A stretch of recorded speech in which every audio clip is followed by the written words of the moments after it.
So while I was out today, I went to visit my boyfriend while he was on his break and took him some more nuts and fruits and stuff because he was really hungry today. But while I was over there on that side of town, I spotted a big patch of plantain. So this is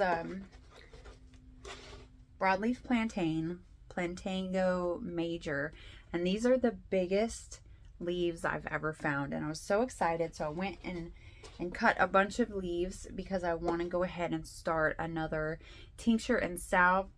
I always say salve even though I know it's not. The L is silent, you guys. Salve. I lost my train of thought there. And I was out looking for dandelions as well because I did pick some the other day, and I started some dandelion in oil here.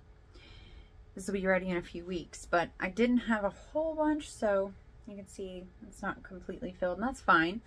But I was just watching a video of someone else doing a dandelion salve, and she did not use the whole flower. She pulled the petals out, and I don't know if you'll be able to see, but the backs of my flowers are still on there, which is fine. But it's turning, my salve is going to be kind of a yellowy green. And the one that she was making, she just used the flower petals. She pulled off all the green bits. And the color that hers turned was just this beautiful golden yellow color. So I want to try to get that in my next batch of dandelion salve. And I have been really diving into this herbalism stuff. I don't remember if I showed you, my boyfriend bought me a Herbalism book for Christmas, and it's really good. It's kind of an older book with a new look kind of thing, and it's just, I think it's got like something like 500 and something different plants and herbs that you can eat or use medicinally, and it's just got so much information in it. I've been really diving into all that stuff, and just getting real excited about it. So I've got a lot of stuff going on. I just figured I'd show you some of it, and then maybe we can make some of these together.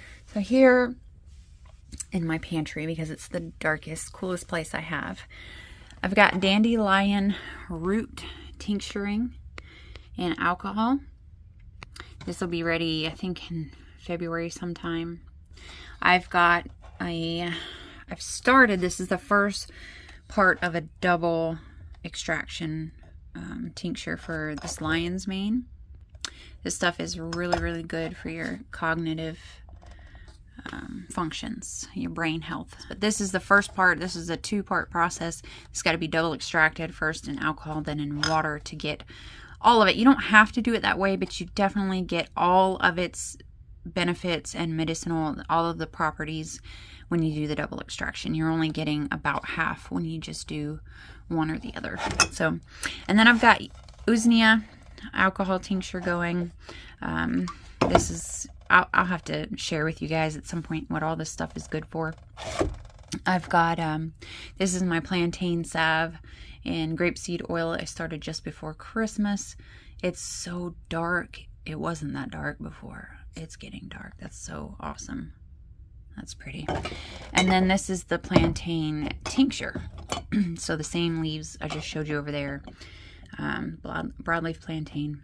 I did strain out my apple cider vinegar. I started, so now it's got to sit 2 weeks like this until it starts getting that vinegar smell, which it's starting to get. And then this can be used for cooking, drinking, cleaning. I'd have to test the acidity if I was going to use it for canning, because it's got to be at least 4.5%. So I'm going to have to order some pH test strips to see if that's good enough to can with, which I'm not canning anything right now anyway, but it'd be good to know. And then here's my fermenting garlic honey. It smells so good. Alright, so we've got our supplies here. We got our plant matter, we've got our jars, we've got our oils and our alcohol. And I've cleaned off my scissors. I was going to go ahead and pull up some of the stuff that this plantain is good for. A little bit about plantain, since we're going to be working on this. It says in Gaelic, this herb is known as the healing plant because it was used in Ireland to treat wounds and bruises. It's a plant that has accompanied European colonization around the world. Some Native Americans called it Englishman's foot because it seemed to spring up in the footsteps of white settlers. So common plantain quickly staunches blood flow and encourages the repair of damaged tissue. It's possible to use it as a substitute for comfrey in treating bruises and broken bones. An ointment or lotion may be used to treat hemorrhoids, fistulas, ulcers. Taken internally, plantain is a diuretic, expectorant, and anti-catarrhal. I can't pronounce that word. Catarrhal. C-A-T-A-R-R-H-A-L. It's commonly prescribed for conditions including gastritis, peptic ulcers, diarrhea, dysentery, irritable bowel syndrome, respiratory something. That C-A-T-A-R-R-H word means mucus, excess mucus. Wow. Mucus. Loss of voice and urinary tract bleeding. Okay, so what we're gonna do is go ahead and chop this plant up. You see this, just got this like elastic fiber in it. It's very elastic. When you break the leaf off, it's like it's holding on and then it finally breaks. That's one of the identifying characteristics.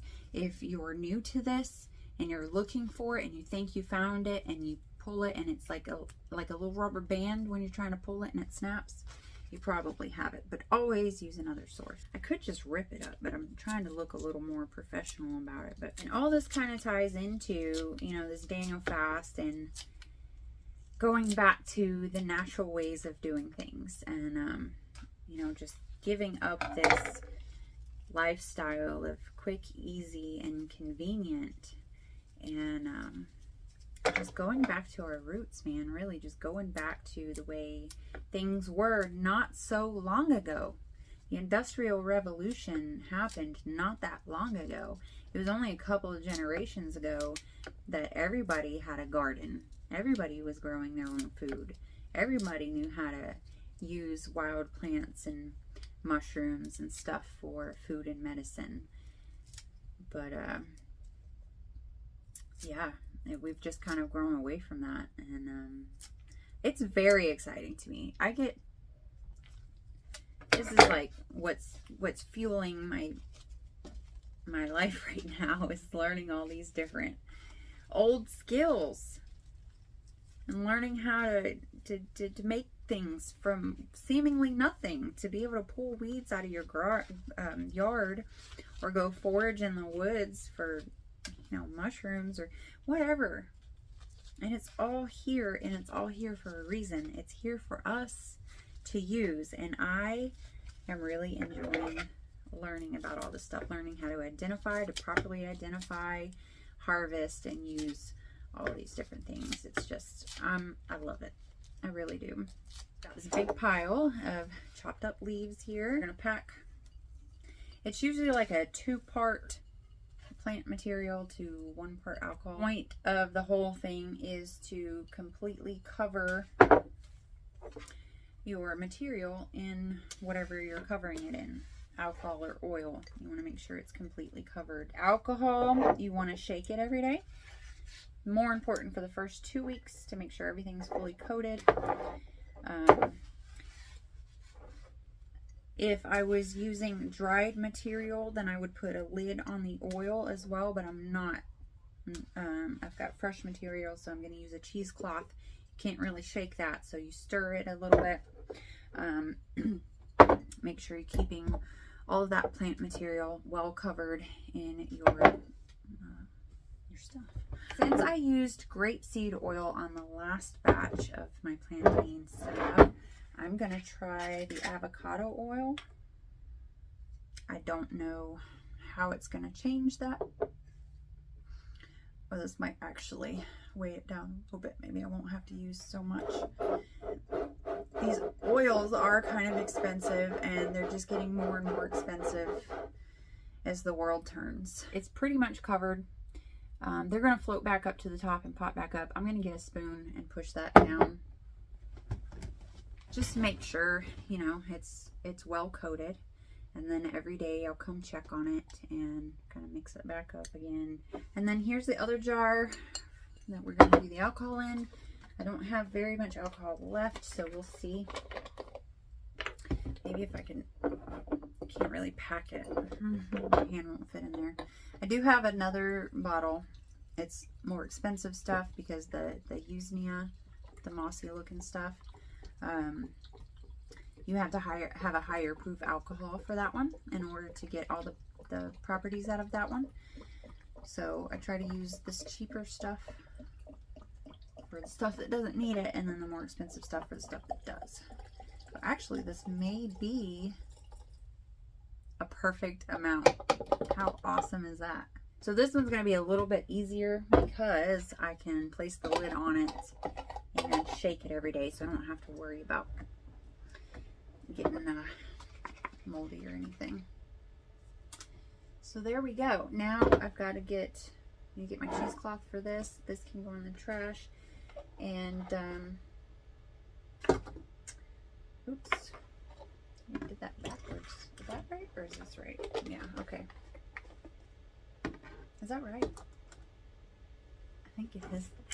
I've also been keeping track of when I start things and when they will be finished. We've got the Usnea tincture will be finished on the 27th. The lion's mane will be finished with the first part on the 28th. I like to keep track. It makes it so much more easier doing it this way than trying to count back days from when I started things. All right, got my cheesecloth. I've been bringing home rubber bands from work, not stealing them. Our flowers get wrapped in them and usually they get cut off, but if they don't get cut off, I will pull them off and bring them home because they are very useful for things like this. Plantain in avocado oil. And today is, what is today? 15th of January. And then I'll figure out when it's going to be finished.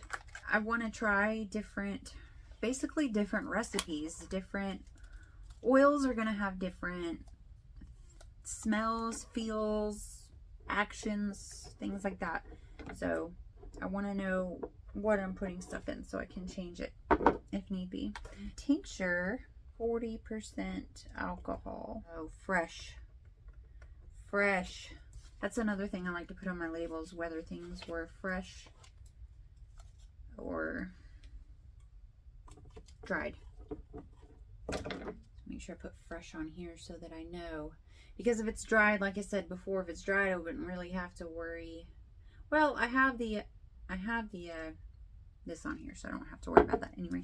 Getting myself confused. All right. So now we have our plantain oil for our salve, and then our plantain in alcohol for our tincture. A little list here.